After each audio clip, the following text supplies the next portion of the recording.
이제 하나님 말씀을 듣고자 합니다. 하나님 말씀은 신약성경 사도행전 10장 1절에서 10장 1절에서 20절 말씀입니다. 사도행전 10장 1절에서 20절 말씀. 제가 가진 성경으로는 신약성경 203쪽에 있습니다.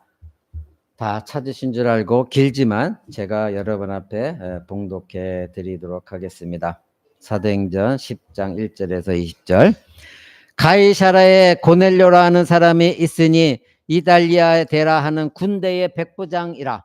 그가 경건하여 온 집으로 더불어 하나님을 경외하며 백성을 많이 구제하고 하나님께 항상 기도하더니 하루는 제9시쯤 되어 환상 중에 밝히 봄에 하나님의 사자가 들어와 가로되 고넬료야 하니 고넬료가 주목하여 보고 두려워 가로되 주여 무슨 일입니까?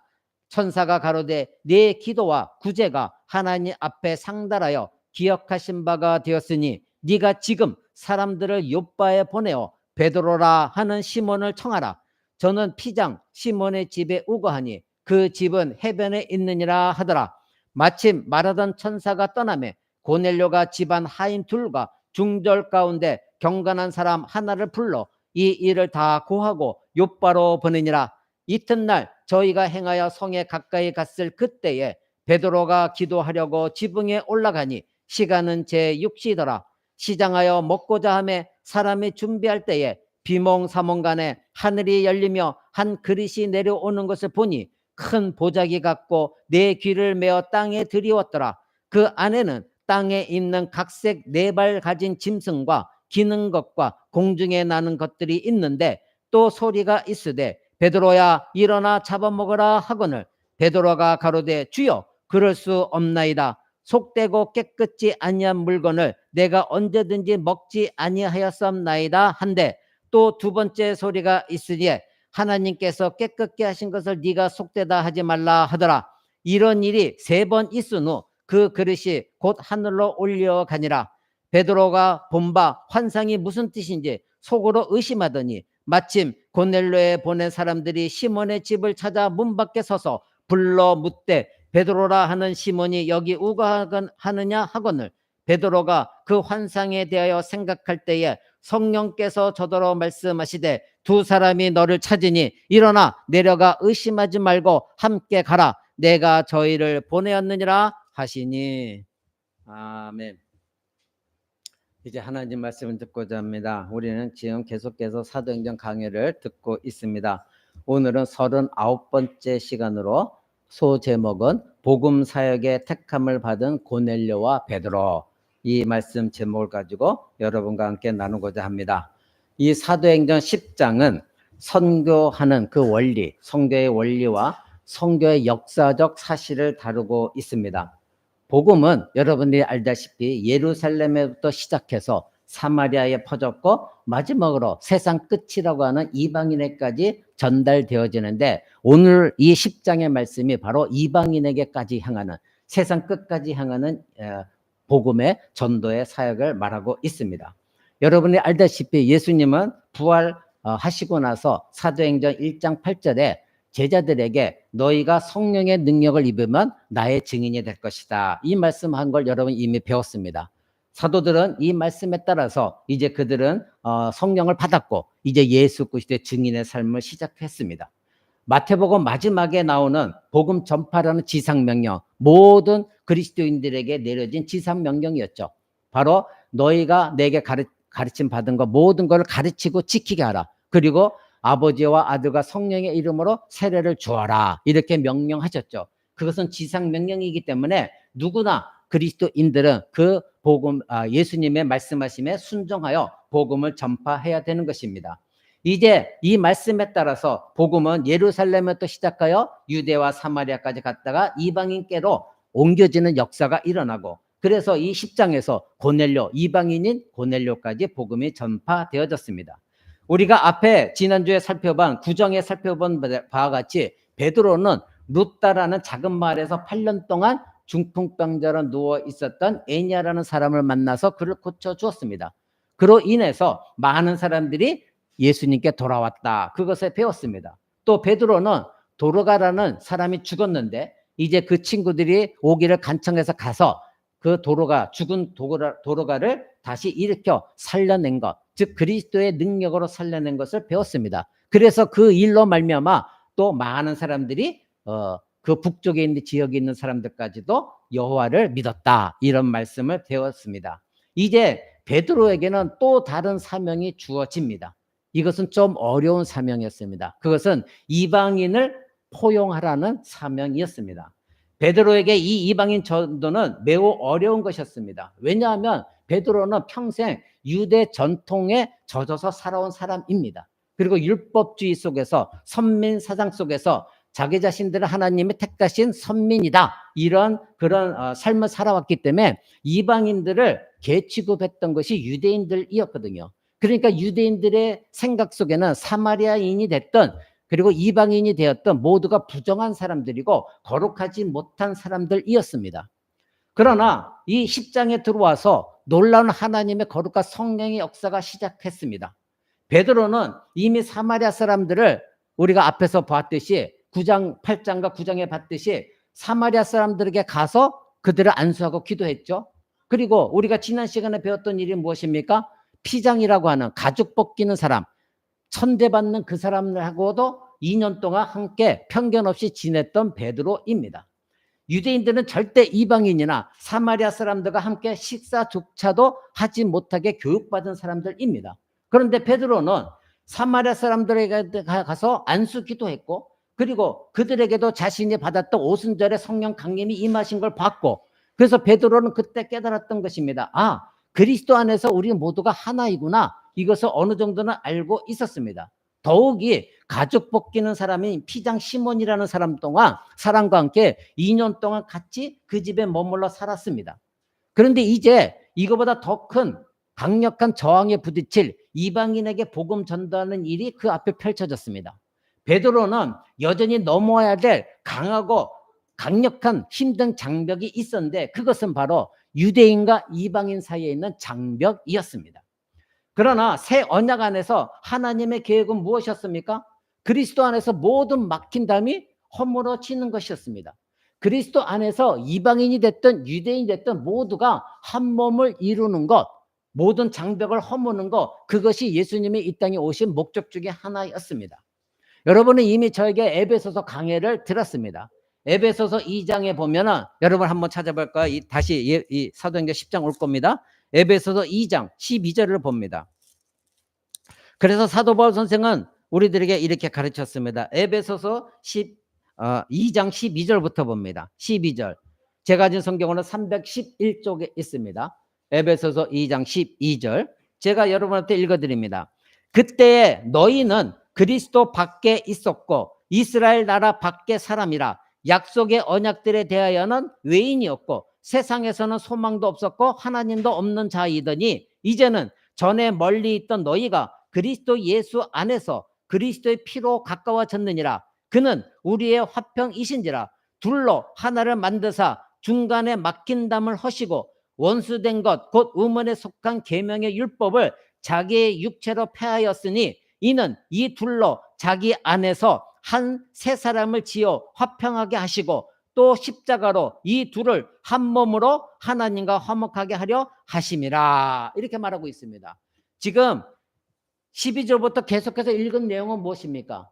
두 종류가 있는데 이방인과 유대인들, 즉 오늘날로 하면 기독교인과 불신자들이 있는데 그 둘을 그리스도 안에서 하나로 묶는 것, 예수 그리스도 피로 말미암아 모든 장벽을 허무는 것, 그것이 예수님이 이 땅에 오신 이유라는 겁니다.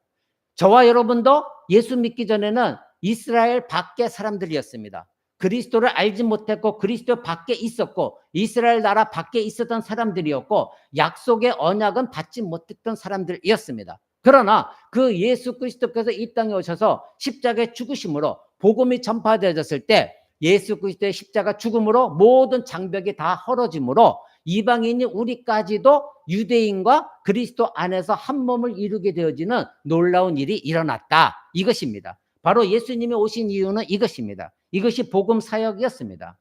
사랑하는 성도 여러분, 유대인들은 이방인들을 부정하다고 느꼈습니다. 그래서 유대인들은 이방인의 손에 이어서 짜진 우유까지도 먹지 않았어요. 왜냐하면 이방인이 짰다고 했기 때문에. 그리고 이방인이 만든 어떤 기구나 이런 거 절대 구입하지 않았습니다. 만약에 이방인이 만든 것을 구입했다고 한다면, 어쩔 수 없이 구입했다면 집에 가지고 와서 물로 씻거나 불로 정결하게 하거나, 그래서 어떤 걸 구입할 때는 이것이 이방인이 만들었느냐 유대인이 만들었느냐 꼭 그것을 물어보고 구입한 것이 유대인들이었습니다. 그러니 이방인의 손에 있는 물건은 무엇이든지 유대인들이 생각할 때는 부정한 것이었습니다. 그런데 그리스도께서 오셔서 이 이방인과 유대인을 하나로 묶어서 그리스도의 몸을 세워나가는 교회를 세우겠다고 하신 것입니다. 이는 유대인들의 입장에서는 도저히 받아들이기가 어려운 문제였어요.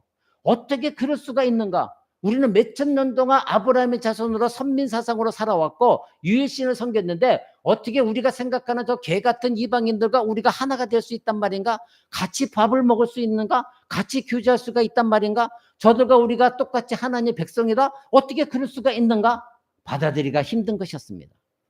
그래서 오늘 10장에 이 베드로가 이 일을 시작하는 것이, 그래, 베드로는 그냥 순종했네, 이것으로만 그치지 마시고, 베드로는 그러한 사상과 교육과 철저한 가치관 속에 살아왔던 사람인데, 이 베드로가 하나님 말씀에 철저하게 순복함으로 성령의 능력에 의지하여서 그 개처럼 취급했던 이방인들을 찾아가서 그들에게 말씀을 전하고 그들과 함께 교제한 거, 이것은 엄청난 베드로의 결단이었다는 거 여러분 잊지 마시기 바랍니다. 오늘 10장 1절 20절에서 우리는 마침내 이방인들이 교회로 들어오게 되는 것을 보게 됩니다. 여기서 우리는 하나님이 두 사람을 선택하시고 준비시키셔서 복음을 전파하게 하신 것을 보게 됩니다. 누구를 선택했습니까? 먼저 이방인 중에서는 고넬료라는 사람을 택하시고 준비시키셨습니다. 그리고 유대인 중에서는 베드로를 택하셔서 준비시켰습니다.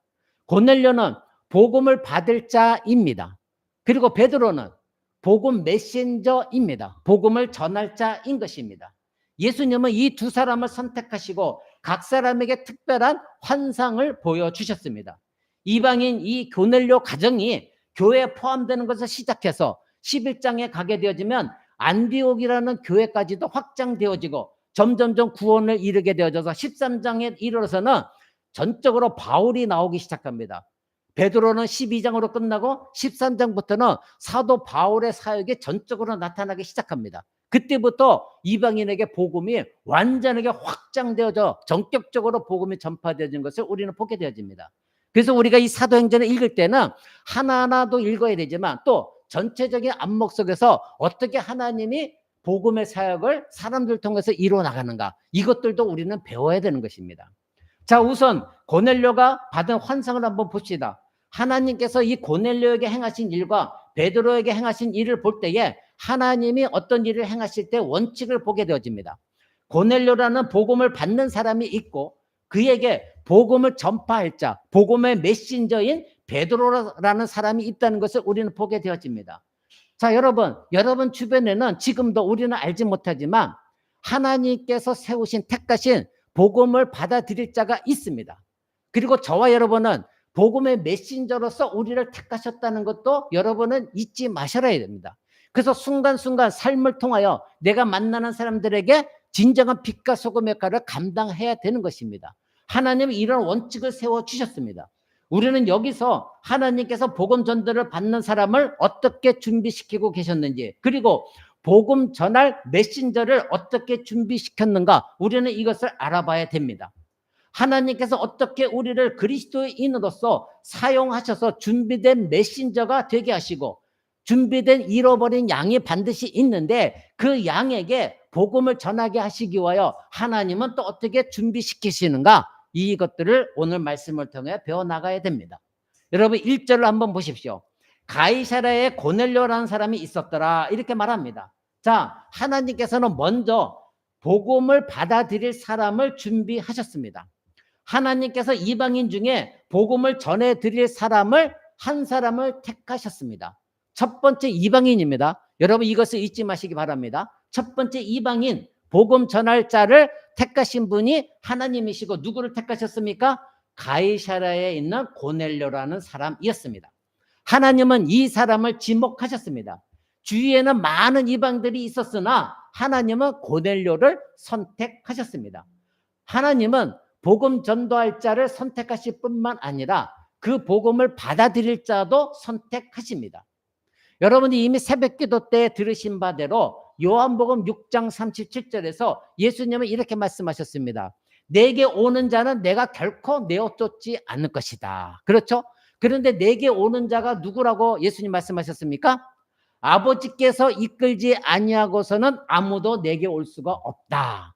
그래서 내게 올 자는 내가 결코 내어쫓지 않는다. 이 말씀 무엇입니까? 우리 스스로가 결단해서 예수를 믿기로 결정한 사람은 아무도 없다. 이미 여러분은 지금 화요 성경 공부를 통해 배우고 있습니다. 내 능력이나 내 노력이나 내 결단이 아니라 하나님께서 창세전부터 우리를 준비하셨고 때에 따라서 우리에게 믿게 하셨기 때문에 구원의 선물을 주셨고 믿음의 선물을 주신 것입니다. 그래서 예수님이 그렇게 말씀하신 거예요. 내게 오는 자는 내가 결코 내어쫓지 않는데 내게 오는 자는 누구다? 아버지께서 내게 이끌지 않으면 누구도 올 수 없다는 거예요. 지금 이 고넬료라는 사람은 창세전에 저와 여러분처럼 하나님 택하신 사람이에요. 그래서 지금 이때에 이방인의 복음의 문이 열릴 때에 첫 번째 사람으로 하나님이 택하셨고 그를 사용하신 거예요. 그래서 하나님이 이 고넬료를 예수 앞으로 이끄신 거예요. 그때 예수님은 복음의 메신저로 베드로를 사용하셨고 하나님은 바로 이 고넬료라는 사람을 복음 전달 받을 자로 선택하신 거예요. 그래서 그가 복음을 받아들이게 된 것입니다. 사랑하는 성도 여러분, 하나님께서는 누가 구원을 받을 자인가를 이미 정해 놓으셨어요. 그래서 여러분 주변에는 우리는 하나님의 뜻을 몰라요. 하나님이 누구를 미리 정해셨는지 우리는 모릅니다. 그러기에 기도하는 가운데 내 주변에 아직도 불신자들을 위해서 끊임없이 준비된 기도와 준비된 말씀을 가지고 그들에게 하나님의 영광의 빛을 드러내는 삶을 살라고 여러분이 그렇게 말씀을 드린 이유인 것입니다. 여러분 요한복음 10장 16절에 보면 예수님이 이런 말씀을 하세요. 이미 여러분 다 새벽기도 시간에 들은 내용입니다. 또 이 무리에 들지 아니한 다른 양들이 내게 있다. 그래서 내가 인도할 것인데 그들도 내 음성을 듣고 한 무리가 되어 한 목자에게 있을 것이다. 지금 예수님의 무리 안에 양무리 안에 들지 않은 다른 양들이 있다는 거예요. 근데 그 양은 잃어버린 양이에요. 잃어버린 양은 무엇입니까? 처음에 하나님의 백성이었는데 지금 잠시 양무리에 예수의 양무리에서 벗어난 양이 있다는 거예요. 그런데 그들은 처음부터 하나님의 백성이었어요. 이 얘기는 뭐야? 에베소서 1장에 말한 그리고 예수님 말씀하신 창세전부터 하나님께 택하신 백성이 있다는 거예요. 근데 그들이 지금 알지 못해서 양무리에 들어오지 아니한 양무리 밖에 있는 양이 있다는 거예요. 그 양들을 예수님께서 이제 부르셔서 그들이 우리와 한 몸이 되어지고 한 목자, 여기서 한 목자는 누구를 말합니까? 예수 그리스도. 그 한 목자 아래 있게 하겠다. 예수님 말씀하셨습니다. 사랑하는 성도 여러분, 우리는 누가 구원을 받기로 택하셨는지 모릅니다. 그러나 하나님은 알고 계십니다. 누구를? 자기의 양. 창세전부터 택했는데 지금 잃어버린 양이 누구인가를 하나님은 알고 계십니다. 하나님은 먼저 복음을 받을 자를 그래서 선택하신 것입니다. 이것이 하나님의 계획입니다. 오늘 우리 주일학교 자녀들이 하나님의 계획에 대해서 원대한 계획에 대해서 배웠습니다. 창세기 마지막 50장을 통하여 요셉이 이제 형들에게 한 말입니다. 당신들은 나에게 악을 행하였으나 하나님은 그 악한 것을 선으로 바꾸셔서 여러분들을 살리셨고 많은 생명을 구하게 하시고자 하나님이 나에게 이와 같이 미리 팔리게 하셨고 국무총리가 되게 하신 것입니다. 그러나 당신들이 나에게 행한 것은 분명 악한 것이지만 하나님은 목적이 있었습니다. 계획이 있었습니다. 그것이 무엇이냐? 당신들 70인 우리 아버지와 가족 70인을 살리셔서 애굽 땅에서 430년 동안 살게 하시고 약 200만 명이 넘는 이스라엘 민족이 되게 하시고 나중에 출애굽시키셔서 가나안 땅으로 옮기시는 그 모든 역사를 계획하고 계신 하나님의 뜻에 따라서 하나님이 당신들을 이 땅에 내려오게 하시고자 나에게 먼저 당신들이 악한 행위를 하게 한 겁니다. 그러니 나는 당신들을 용서합니다. 이것이 하나님의 계획이었습니다. 여러분, 그 하나님의 구원의 계획 때문에 저와 여러분들이 이 시대에 예수 그리스도를 믿게 되어진 것입니다. 이것을 꼭 믿으시는 여러분 되시기 바랍니다. 바로 하나님께는 잃어버린 양들이 있습니다. 지금도 여러분 주변에는 잃어버린 양들이 있습니다. 그 가운데는 예수를 믿었다가 포기하고 세상적인 방법으로 살아가는 사람들도 있습니다. 그들도 잃어버린 양들입니다. 그들에게 여러분들이 준비된 메신저가 되어줘야 되는 것입니다. 사랑하는 성도 여러분, 고넬료가 있던 그 가이사라는 곳은 군사 도시였습니다. 이방인들이 주로 거주했고 유대인은 별로 없었습니다. 그런데 이 이달리아 군대 백부장이라고 하는 것은 오늘날 군대로 말하면, 우리 한국 군대로 말하면 약 중대장 역할이에요. 약 100명의 부하를 지휘하는 사람이었어요. 그러니까 이 사람은 아마 이탈리아에서 온 사람으로 우리는 알고 있습니다. 그런데 예수님이 이 사람을 선택하셨어요. 그러나 그 전에 고넬료는 준비된 사람이었어요. 어떤 사람이라고 말합니까? 2절을 한번 보십시오. 그가 경건하여 온 지방과 더불어 하나님을 경외하며 백성을 많이 구제하고 하나님께 항상 기도하였다. 이와 같이 고넬료는 하나님을 알고 있던 사람이고 하나님께 기도하였고, 그리고 가난한 사람들에게 많은 것을 베풀어주는 자원하는 마음이 있었던 사람이에요. 그런데 이 사람은 아직 누구를 몰라요? 예수 그리스도에 관한 복음을 아직 몰라요. 바로 하나님은 이렇게 열린 마음, 하나님을 향하고 있는 사람들에게 응답하십니다. 고넬료는 하나님에 의해 주권적으로 선택되었지만 그는 또한 하나님을 알고자 하는 마음이 있었고 하나님을 향한 기도하는 사람이었습니다. 고넬료는 하나님을 경외하는 사람이었고 가난한 사람들에게 자기가 먹을 것을 나눠주는 사람이었고 항상 하나님을 의지하는 사람들이었다. 이렇게 2절은 말합니다. 여러분, 구약성경에서 에레미야 29장 13절에 이렇게 말합니다. 네가 온 마음을 다하여 나를 찾으면 반드시 찾게 될 것이다. 그렇습니다. 여러분 주변에 복음을 전했을 때 어떤 사람은 즉각적으로 그 복음을 받아들이는 사람이 있습니다. 그때 여러분 놀랍니다.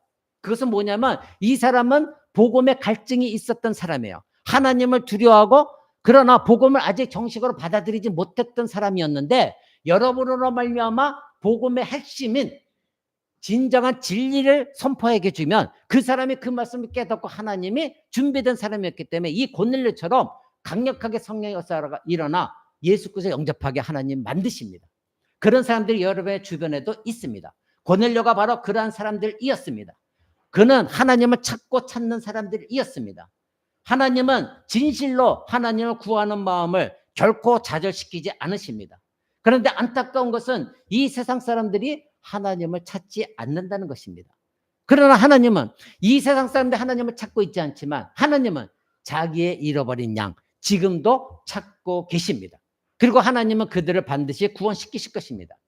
하나님께서 고넬료를 먼저 택하셨을 뿐만 아니라 고넬료에게 하나님을 알고자 하는 마음, 그 마음 속에 하나님은 응답하셨습니다.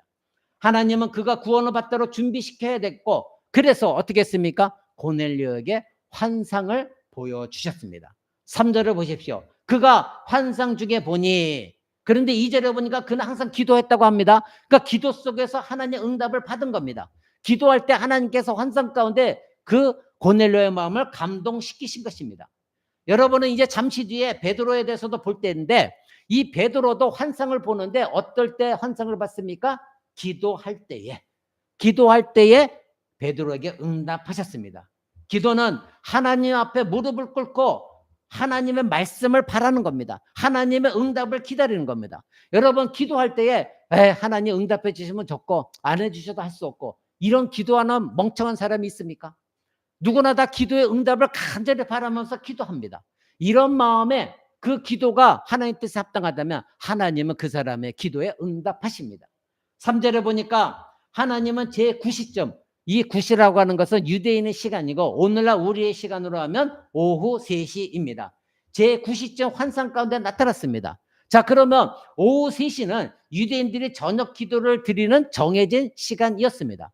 여러분은 얼마나 하나님께 정해진 시간에 기도하는지 저는 모릅니다. 정해진 기도 시간이 반드시 있어야 됩니다. 아침이 됐든 저녁이 됐든 어떤 때가 됐든 만약에 여러분이 하나님께 정해진 시간이 없다면 여러분은 대충 기도할 것이고 그리고 짜투리 시간에 기도할 겁니다. 그러면서 나는 기도했다 이렇게 말할 것입니다. 그러나 당시 유대인들에게는 정해진 시간이 있었습니다. 그때 그는 환상을 봤던 것입니다. 여러분 생각해 보십시오. 사람들은 그렇게 말합니다. 환상을 봤다니까 이 사람이 아마 새벽에 대충 일어서 비몽사몽간에 본 걸 거야. 술 취한 가운데 비몽사몽에 봤겠지. 여러분 그러나 오후 3시에는 비몽사몽할 시간이 아닙니다. 오후 3시는 활동적인 시간입니다. 그러니 당시에 고넬료는 정신이 말짱한 상태였을 것입니다. 더욱이 고넬료는 하나님을 두려워하는 사람이었기 때문에 술 취함의 방탕함 속에서 어지러운 가운데 하나님 환상을 볼 수가 없었을 것입니다. 그때에 하나님의 사자가 가로되 고넬료야 이렇게 고넬료를 부르십니다. 기도하는 축이었습니다. 그는 하나님을 더욱더 알고 싶은 사람이었고 그런 사람에게 하나님이 응답해 주신 것입니다. 4절을 보십시오. 고넬료가 주목하여 보고 두려워 가로되 주여 무슨 일입니까? 천사가 가로되 네 기도와 구제가 하나님 앞에 상달하여 기억하신 바 되었다. 즉 너가 하나님께 기도하는 것, 착한 일을 하는 것이 하나님이 다 받아주셨다. 여러분은 세상의 어느 곳에서나, 세상의 가장 어두운 곳에서나, 가시덤불이 있는 곳에서나, 지하에서나 어느 곳에서도 하나님은 여러분 각 사람의 마음을 지금도 꿰뚫고 보고 계시다는 것을 여러분 잊지 마시기 바랍니다. 언제나 여러분은 하늘을 손으로 가리울 수는 없습니다. 하나님은 지금도 여러분의 마음을 보고 계십니다. 여러분이 어떤 마음의 자세를 가지고 하나님께 예배하고 있는지, 여러분이 어떤 마음으로 하나님께 기도하고 있는지 하나님은 지금 다 보고 계시다는 거 잊지 마시기 바랍니다. 지금 고넬료가 하나님을 경외하면서 가난한 자를 도와주고 하나님을 섬기고 기도하는 것, 이것을 하나님은 다 보고 계셨다는 것입니다. 그래서 고넬료에 찾아오셔서 고넬료에 응답하여 주신 것입니다. 바로 이 사람이 진실로 참빛인 예수 그리스도를 향하고 있는 삶을 살았다고 한다면 하나님은 그 사람의 마음을 감동시키실 것입니다. 사랑하는 성도 여러분, 고넬료는 하나님을 믿었습니다. 하나님이 이 고넬료의 정직한 마음을 받아주셨지만 참된 복음의 진리를 알아야 이 사람이 구원을 얻을 수 있기 때문에 고넬료의 마음을 감동감을 시키셔서 그리스도에 관한 복음을 듣게 하신 것입니다. 지금 여기까지는 고넬료가 예수 그리스도에 대해서 아직 잘 모르고 있을 때예요. 하나님만 섬기고 있을 때입니다. 그리하여 그의 기도와 헌신이 이제는 하나님께 상달되어져서 향기로운 제물로 하나님 받아주시고 이 영혼을 구원하시기로 작정하신 것입니다. 사실 고넬료는 사도행전에서 보면 아주 주변적인 인물입니다. 중심적인 인물은 아닙니다. 그는 교회가 이방인으로 확장될 때 첫 번째 이방인으로 구원받은 사람에 불과한 사람이었습니다. 그 이후로는 고넬료 이야기가 나오지 않습니다. 그럼에도 불구하고 하나님은 이 사람을 장차 사용되실 때 이 사람의 이름을 성경에 기록하게 하신 이유가 있습니다. 그만큼 이 고넬료는 주변적인 사람이었으나 이방의 첫 문을 열릴 때에 사용된 사람이었고 이 사람은 그만큼 하나님을 사랑하고 갈망하고 있었던 사람이었습니다. 여러분 마태복음에 보면 예수님이 탄생하실 때 그 많은 사람 중에 어떻게 하필이면 요셉이라는 사람을 택하셔서 예수님의 아버지가 되게 하셨을까요? 하나님은 아무나 사람을 예수님의 부모로 택하지 않으셨습니다. 분명히 하나님 택하신 기준에 있습니다. 저와 여러분도 마찬가지입니다.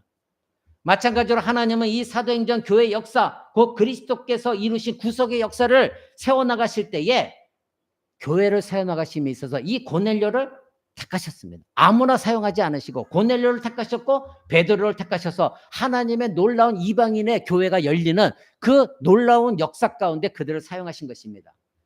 우리 역시 마찬가지입니다. 바로 하나님의 구속의 역사 가운데 우리는 주변 인물로 지금 이름 없이 살고 있으나 그러나 하나님의 계획 가운데는 여러분의 맡겨진 역할이 분명히 있습니다. 그것이 때로는 영광스러운 영예로운 일이 되지 않을 수도 있으나 고넬료와 같이 하나님의 구원의 역사 그리고 하나님의 교회가 계속해서 확산되어지는 엄청난 일에 여러분들을 사용할 수도 있습니다. 비록 우리는 성경에 기록되어지는 이름이 아니라 할지라도 그러나 하나님은 저와 여러분을 택하셔서 구원해 주신 이유가 장차 잃어버린 양들에게 여러분이 메신저가 되어져서 택함받은 백성으로서 그들에게 참된 복음을 선포했을 때에 그들이 주께 돌아와서 또 새로운 그리스도의 몸에 접붙여지게 되는 놀라운 일들을 이뤄가는데 여러분들이 쓰임받게 하는 것입니다. 여러분 5절을 보십시오. 이제 천사가 말하길 사람을 요바에 보내어 베드로라 시몬을 불러라 이렇게 말합니다. 이 얘기는 무엇입니까? 요바로 가라는 것입니다. 하나님은 복음을 받아들인 사람을 택하시고 준비시킬 뿐만 아니라 이제는 복음 전달할 자도 준비하십니다. 하나님께서는 우리를 사랑하시고 우리의 삶에 놀라운 계획을 가지고 계시다는 거 여러분 익히 알고 계십니다. 오늘 주일학교 가르친 대로 하나님 원대한 계획이 있습니다. 근데 우리는 그 계획을 모르기 때문에 답답할 때가 많죠. 그러나 여러분, 요셉이 그토록 오랜 시간 참고 견디고 하나님을 의지했을 때에는 하나님의 그 계획에 무언가는 모르지만 있을 것이다, 그 확신을 가지고 살아갔을 때에 하나님은 그를 통한 놀라운 일을 이루어 주셨습니다. 우리도 마찬가지입니다. 하나님이 놀라운 계획을 갖고 있다는 거 여러분 이것을 믿으시기 바랍니다. 하나님은 단순히 고넬료야 네가 나를 믿느냐 말할 수도 있고, 고넬료도 예 예수님 나는 믿습니다 이렇게 말할 수도 있습니다. 그러나 하나님 그렇게 간단하게 하지 않으셨어요. 하나님은 항상 고넬료라는 믿음에 순종이 연결되어지기를 원하셨습니다. 그래서 고넬료에게 단순히 복음을 전할 수도 있지만 이 고넬료에게 욥바로 가라 명령하신 것입니다. 그러니 고넬료는 하나님의 믿음을 가지고 그 가라고 하는 말씀에 순종했을 때에 놀라운 일이 일어났다는 거 잊지 마시기 바랍니다. 하나님은 이 고넬료에게 믿음뿐만 아니라 순종할 기회도 주셨습니다. 고넬료는 그랬겠죠. 하나님 왜 하필 내가 가야 됩니까? 그 사람이 오면 안 됩니까? 내가 다른 사람 보내면 안 될까? 또 그냥 믿으면 안 될까요? 그러나 고넬료는 이 하나님 말씀에 순종했습니다. 7절을 보십시오. 고넬료에게 말하던 천사가 떠나자 그는 집안의 하인 둘과 경건한 군인 한 사람을 불러서 욥바로 보냅니다. 즉각적으로 순종했습니다. 의심이 많은 사람들은 이렇게 말했을 것입니다. 천사여, 내가 당신이 말한 것이 하나님 말씀인지 내가 어떻게 알까요? 하나님 왜 나에게 직접 말하지 않았나요? 그러나 하나님은 그에게 믿음에 순종할 기회를 주신 거예요. 이 천사의 말씀이 하나님 말씀이다, 이것을 알았고 깨달았고, 그래서 하나님은 지금도 일하고 계시다는 걸 그걸 믿었기 때문에 그는 그 말씀에 순종했습니다. 여러분의 삶에서 이 믿음이 있다고 한다면, 순종, 이것을 배우지 못한다면 여러분들의 삶은 피폐할 수밖에 없습니다. 하나님은 여러분에게 믿음의 선물을 주셨습니다. 그 선물을 받았으면 순종해야 되거든요. 근데 오늘날 기독교 그리스도인들이 굉장히 잘못된 부분이 뭡니까? 믿음이 있다고 하면서 순종은 안 해요. 순종과 믿음을 별개로 여기고 있거든요. 그래서 자기는 예수를 믿는다고 하면서 순종은 안 해요. 주일 순종, 주일 성수, 그건 뭐 하라 해? 봉사 뭐 하라 해? 전도 뭐 하라 해? 성경 왜 읽어? 말씀을 왜 들어? 여러분, 말씀을 알아야 순종할 거 아니에요. 그래서 나중에 자기들 핑계댈 거리가 있죠. 나 하나님 말씀 몰라서 순종 못했어. 여러분, 우리는 그렇게 찌질한 신앙생활에서는 결코 안 됩니다. 하나님 믿음과 순종을 연결시키셨다는 거 잊지 마시기 바랍니다. 여러분, 사도행전 10장 1절 7절까지는 하나님의 고넬료를 택하신 것을 이제는 봤습니다. 이제는 8절부터는 욥바로 이제 이 하인들을 보냅니다. 그래서 베드로를 하나님 어떻게 준비시켰는가를 우리는 보게 되어집니다. 9절을 한번 보십시오. 이튿날 그들이 길을 가다가 그 성에 가까이 갔을 그때에 베드로가 기도하려고 지붕에 올라가니 그 시각은 제6시더라. 자, 제6시는 오늘날로 말하면 정오 12시입니다. 아까 우리 고넬료는 제9시에 올라갔죠. 그때는 우리나라로 얘기하면 오후 3시고 6시는 12시입니다. 정오입니다. 자, 그때도 기도할 시간이었습니다. 그래서 베드로는 기도하기 위해 지붕 위에, 오늘날로 말하면 옥상 같은 데 올라갔습니다. 우리는 성령께서 이 복음의 메신저인 베드로에게 역사하시는 것이 바로 복음을 받는 고넬료를 역사하시는 것과 동일한 방식으로, 즉 기도 가운데 환상을 통해서 하나님이 역사하신다는 걸 우리는 보게 되어집니다.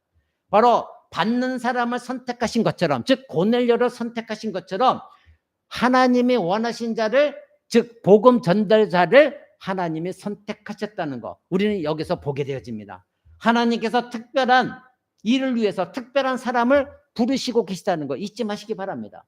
여러분에게도 하나님은 지금 여러분이 알지 못하지만 분명히 하나님은 여러분에게 특별한 일을 가지고 계실 것입니다. 여러분의 기도 가운데 그것을 깨달아야 돼요.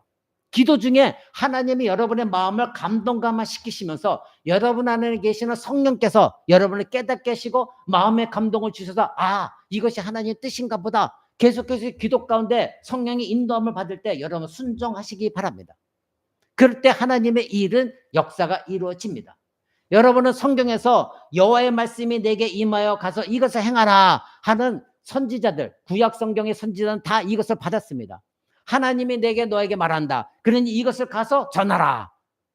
그래서 선지자들은 내가 말하는 것이 아니라 하나님이 내게 이렇게 말씀하셨다 이러면서 이스라엘 백성들에게 하나님의 말씀을 선포했습니다. 이것이 바로 택함 받은 사람들입니다. 그래서 사도 바울은 나중에 이렇게 말합니다. 나는 사람의 뜻으로 된 것도 아니요 하나님의 뜻으로 된 사도다. 내가 사도가 된 것은 내가 되고 싶어서 사도가 된 것이 아니다. 그리고 다른 사람들이 너 사도해 하라고 해서 된 것이 아니다. 누가? 하나님께서 나를 사도로 세우셨다. 그것은 하나님의 선택하신 것이다. 이렇게 말하는 것을 보게 되어집니다. 여러분, 많은 선지자들이 구약 성경에 나와 있는 대선지자 이사야 선지자도 하나님의 그를 부르셨을 때 이렇게 말합니다. 여호와께서 모태에서부터 나를 부르셨고 내 어머니의 복중에서부터 내 이름을 기억하셨다.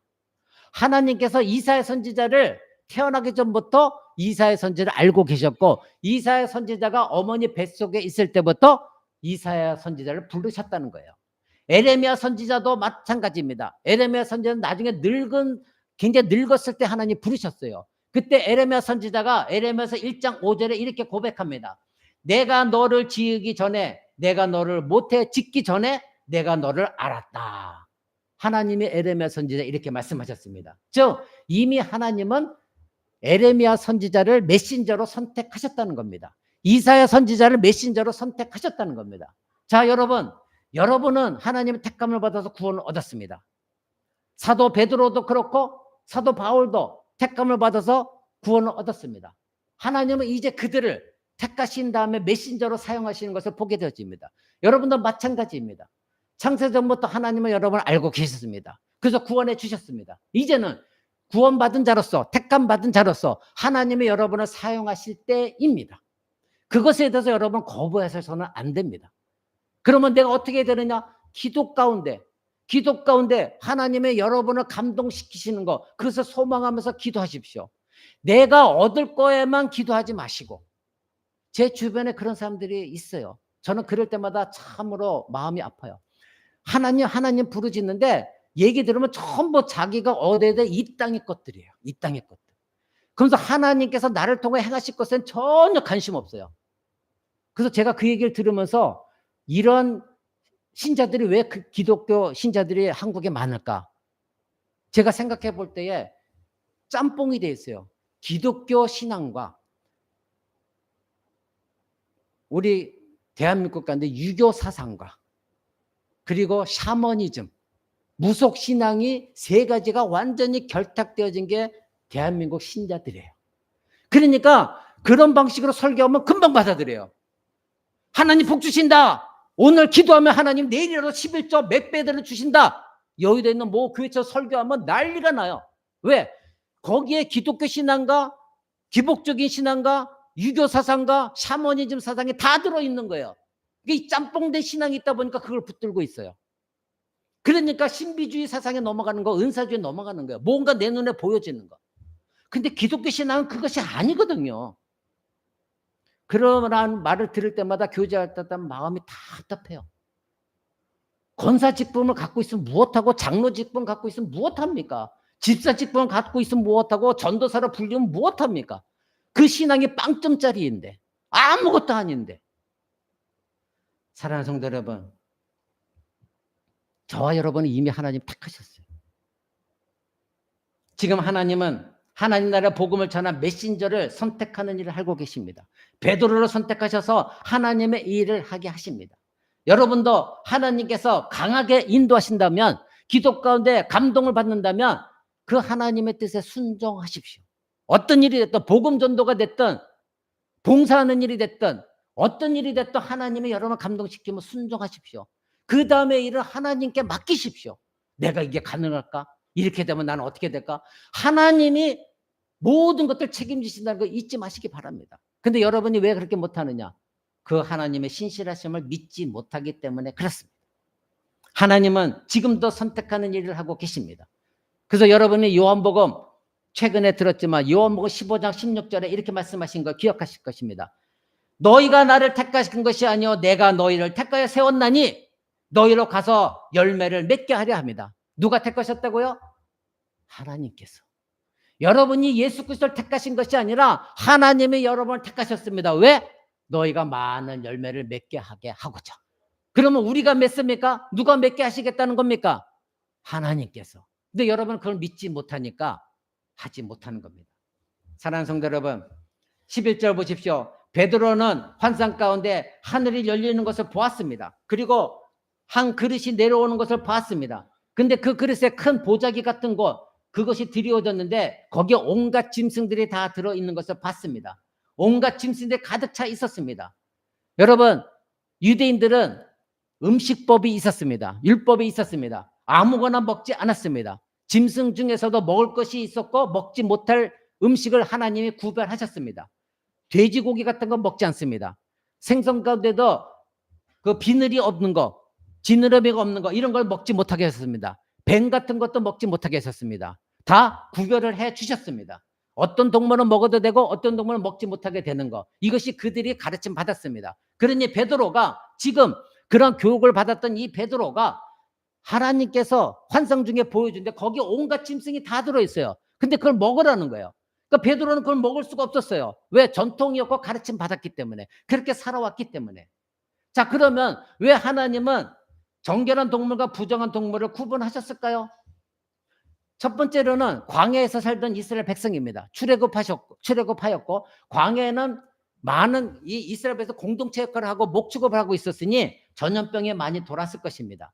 그러니 이스라엘 백성들의 질병에 걸리지 않도록, 문제가 발생하지 않도록 동물의 부정한 동물과 정결한 동물을 구분하셨습니다.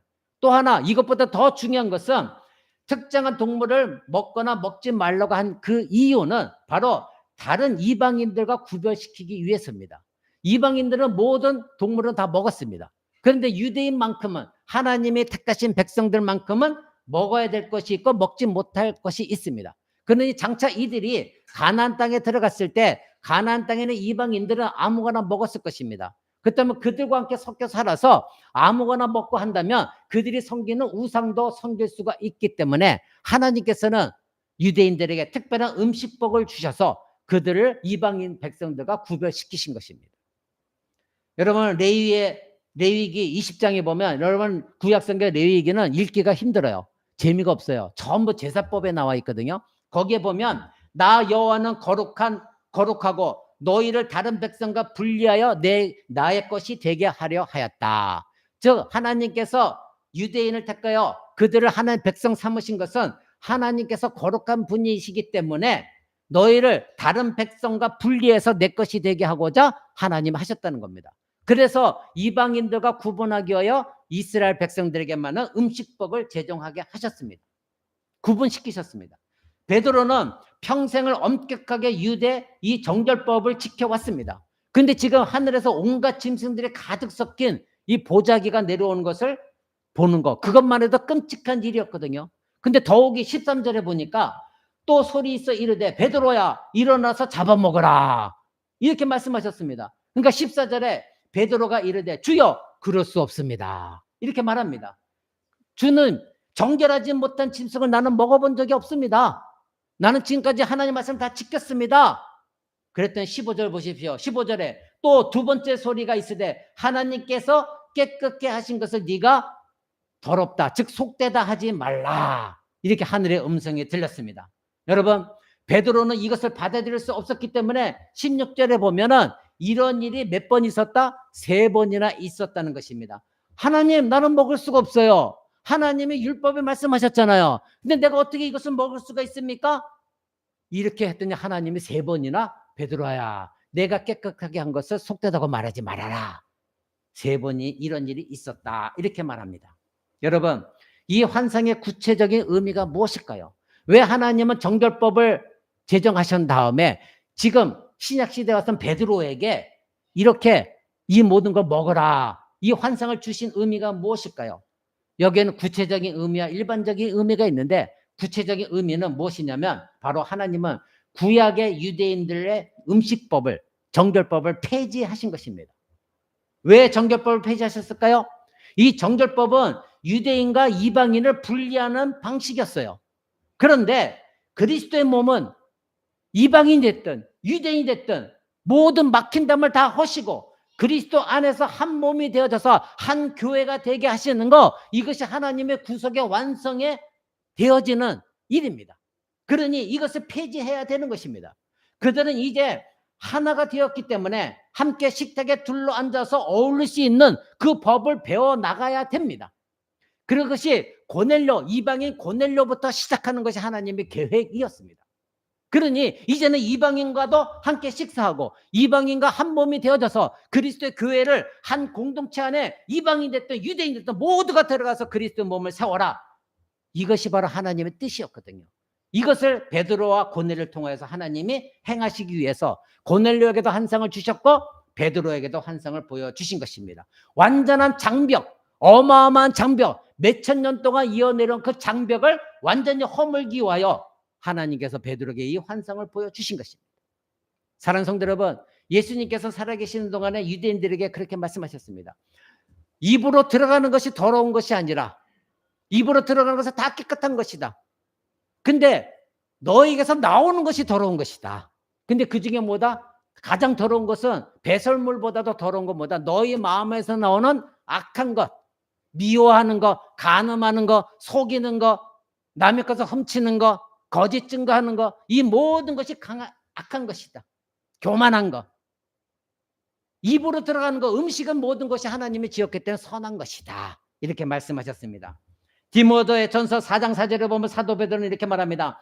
하나님께서 지으신 모든 것이 선하기 때문에 감사함으로 받으면 버릴 것이 없다. 사도 바울은 누구였습니까? 율법에 정통한 사람이었습니다. 그도 이 정결법을 지켰던 사람이었습니다. 근데 예수 그리스도를 만난 뒤에 이 모든 것을 하나님이 허물으셨다는 걸 알았습니다. 그래서 말한 거예요. 바로 하나님이 지으신 모든 것들은 좋은 것들이다. 그러니 너희가 먹는 것, 그것을 감사함으로 버릴 것이 없다. 오늘날에도 얼마 전까지는 이단 사상을 가진 선교단체 속에서 바로 이 구약에 정한 이 음식법에 대해서 가르친 이단들이 있었습니다. 그래서 기독교인들조차도 돼지고기를 안 먹었어요. 비늘 없는 생선도 안 먹었어요. 바보들이에요, 바보. 근데 그 사람들 다 똑똑한 사람들이에요. 근데 성경을 잘못 배운 거예요.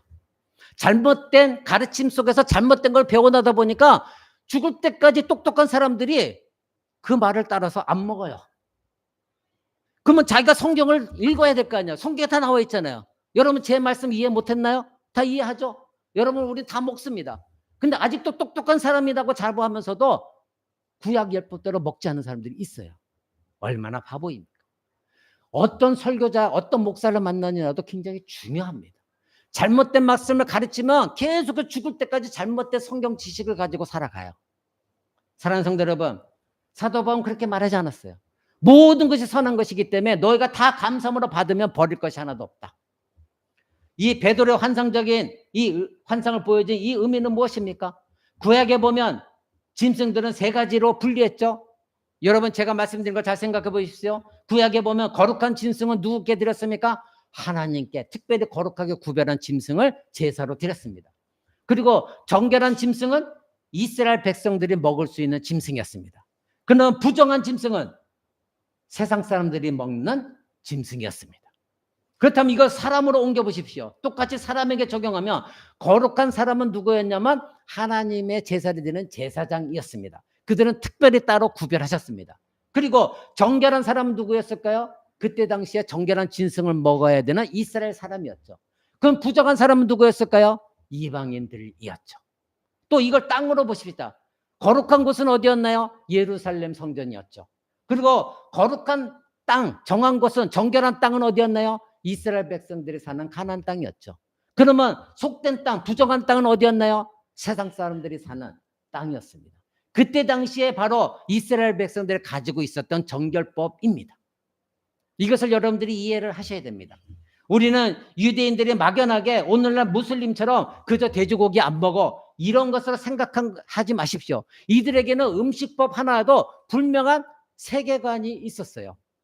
분명히 하나님께서 거룩하게 하신 사람이 있고 정결한 사람이 있고 그리고 부정한 사람이 있고 짐승도 거룩한 짐승이 있고 그리고 거룩한 정결한 짐승이 있고 그리고 부정한 짐승이 있고, 땅도 거룩한 땅이 있고 정결한 땅이 있고 부정한 땅이 있다. 이것이 그들의 유대인의 세계관이었어요.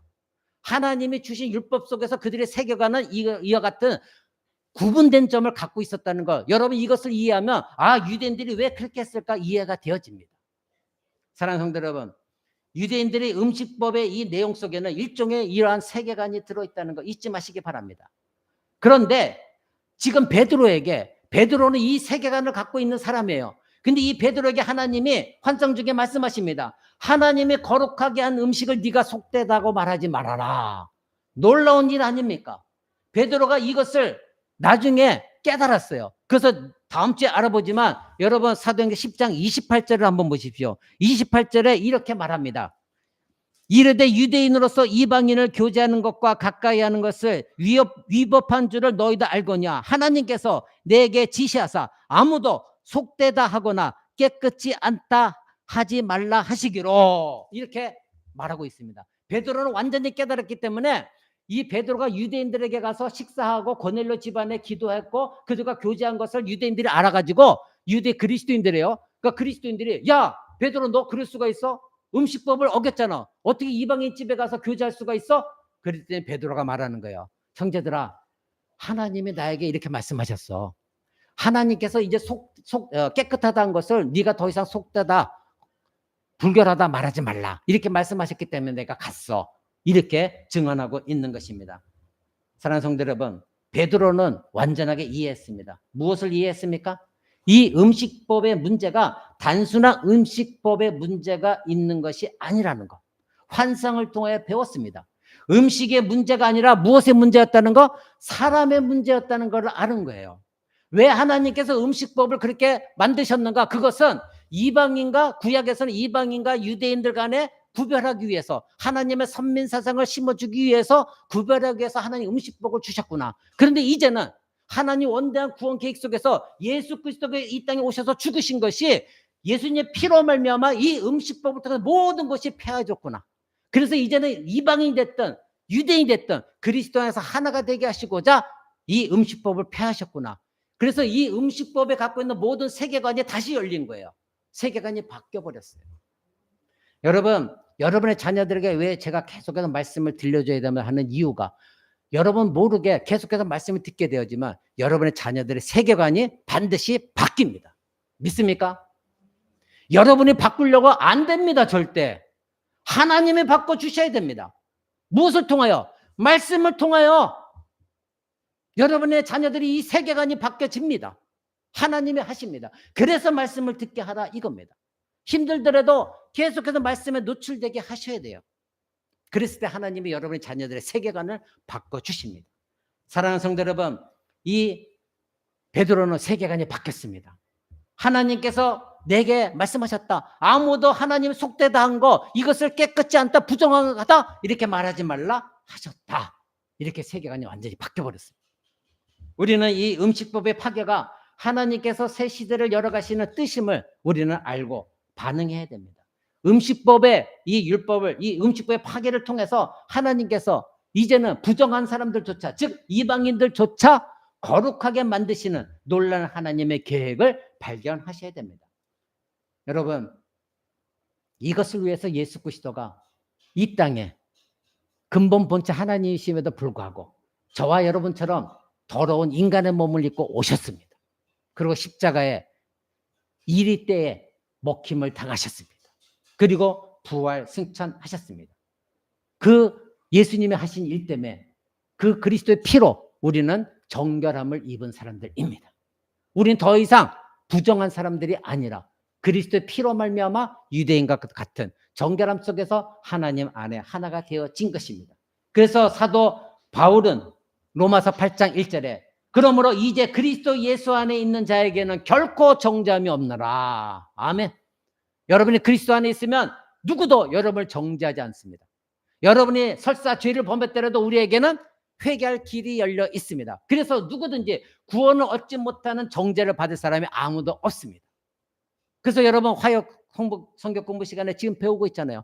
우리가 견인받을 수 있는 확신을 가지고 있는 근거가 무엇이냐? 여러분 지금 화역 성국관에 배우고 있잖아요. 안마니안주의자들처럼, 은사주의자들처럼 무언가를 특별히 해야만이, 특별한 계시를 받아야만이, 신비한 것을 경험해야만이, 방언을 받아야만이, 예언을 받아야만이 구원 얻는다? 성경은 절대 그렇게 말하고 있지 않습니다. 이미 여러분은 구원의 확신을 갖고 있습니다. 왜? 성삼위 하나님이 여러분을 붙들고 계십니다. 이거는 약속입니다. 변하지 않습니다. 결코 정죄함이 없는 것입니다. 사랑하는 성도 여러분, 그래서 사도 바울 선생은 누구나 다 예수 그리스도 안에 있는 자 정죄함이 없다. 유대인이 됐든 이방인이 됐든 모든 벽을 다 허무셨다. 누구를 통해서? 우리 주 예수 그리스도를 통하여. 그래서 사도 바울은 갈라디아서 6장 15절에 할례나 무할례나 아무것도 아니다. 이건 뭐야? 할례 무할례. 유대인만 할례를 받았거든요. 그때서 자기들은 할례 받은 백성이다. 굉장히 자부심이 있었거든요. 근데 성경이 말하기를 신약에 와서는 이제는 그것이 아무 소용이 없다. 오직 새로 지으심을 받은 거, 이것이 문제다는 거예요. 누구 안에서? 예수 그리스도 안에서. 누가 새로운 피조물이냐, 누가 거듭났느냐, 이것이 중요한 것이지 누가 할례를 받았느냐 안 받았느냐 이것은 아무 소용이 없다. 이렇게 말합니다. 여러분 17절 18절 보십시오. 베드로가 자기가 본 이 환상이 무엇을 의미할까 당황하고 있을 때, 당황할 수밖에 없죠. 마침 고넬료에게서 보냄받은 사람이 시몬의 집을 찾아 대문 앞에 서서 베드로라는 시몬이 여기에 살고 있는지를 물었다. 이렇게 말하고 있습니다. 베드로가 이 환상을 본 직후에 문을 두드리고 있는 사람들이 있었습니다. 자, 여기 시몬 베드로라는 사람이 있나요? 그들은 물었습니다. 여러분 잘 생각해 보십시오. 복음 받을 사람 고넬료를 하나님은 선택하셨습니다. 그리고 사람들을 보내라. 그 믿음에 순종할 사람을 보냈습니다. 그런데 그 오는 가운데 도중에 하나님은 베드로에게 환상을 보여주셨고, 그리고 환상 가운데 베드로를 깨닫게 하셨습니다. 그때의 그 모든 환상이 끝난 가운데 이 세 사람 베드로의 집에 문을 두드렸습니다. 이 모든 것은 하나도 오차가 없는 하나님의 계획 가운데 있다는 거 여러분 잊지 마시기 바랍니다. 하나님이 일을 하실 때는 무언가 우리 인간으로는 도저히 상상할 수 없는 아주 톱니바퀴가 하나하나 시계 톱니바퀴가 서로 맞물려 돌아가듯이 하나님의 섭리가 있다는 거 잊지 마시기 바랍니다. 19절 보십시오. 베드로가 이상에 대하여 생각할 때 성령이 그에게 이르시되 세 사람이 너를 찾으니, 그렇죠? 20절 일어나 내려가 의심하지 말고 함께 가라. 내가 저희를 보내었느니라. 이렇게 말씀하신 거 들었습니다. 예수님은 고넬료에게 하셨던 말씀 원칙 그대로 하셨습니다. 무엇입니까? 고넬료를 택하셨습니다. 환상을 보여주셨습니다. 그 믿음을 갖게 하셨습니다. 그 다음에 순종하게 하셨죠. 어떻게? 베드로에게 가라. 사람을 보내라. 베드로에게는 환상을 보여주셨습니다. 택함, 메신저로 택함을 받았습니다. 환상을 보여줬습니다. 이제는 명령하셨죠. 뭐라고? 그들을 만나라. 그리고 그들을 내가 보낸 사람이다. 즉 그들은 이방인이지만 더 이상 부정한 사람들이 아니니 그들을 따라가라. 이제 다음 주에 보게 됩니다. 그들을 따라가라. 명령하십니다. 베드로는 이 고넬료처럼 순종했습니다. 만약에 베드로가 하나님, 유대인으로서 이방인을 어떻게 상정합니까? 난 갈 수가 없습니다. 그렇다면 하나님의 뜻은 이루어지지 않았겠죠. 그렇죠? 고넬료는 복음을 받아들일 수가 없었을 것입니다. 그러나 하나님은 다 알고 계셨고, 그래서 베드로가 순종할 것까지 다 알고 계셨고 그에게 명령하셨습니다.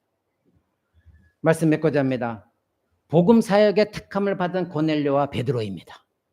여러분도 예수 믿기 전에 택함 받은 사람들이었기 때문에, 복음 받을 택한 사람들이었기 때문에 누군가를 통하여 복음을 전달받았습니다. 하나님이 그 사람도 택하셔서 여러분의 복음을 전달하게 하셨습니다. 하나님은 지금도 일하십니다. 여러분을 이제는 구원의 선물을 주셨기 때문에 여러분을 복음 메신저로서, 복음을 전달자로서 하나님이 택하셨습니다. 이제는 여러분들이 내가 얻을 것만 구하지 마시고 이제는 하나님 내 주변에 누구에게 가야 될까요? 간절한 마음 갖고 기도해 보십시오. 그래서 성령님이 여러분 안에 감동시키시는 대로 순종하여서 그 사람에게 가서 담대하게 성령의 능력에 의지하여 여러분이 알고 있는 성경적인 지식, 교리적인 지식을 가지고 복음을 전파하십시오. 그것이 여러분의 삶 가운데서부터 먼저 일어나야 되는 것입니다. 여러분은 구원 얻기로 택함 받아서 구원 받았고 이제는 메신저로서 택함 받았다는 거 잊지 마시기 바랍니다. 기도하겠습니다.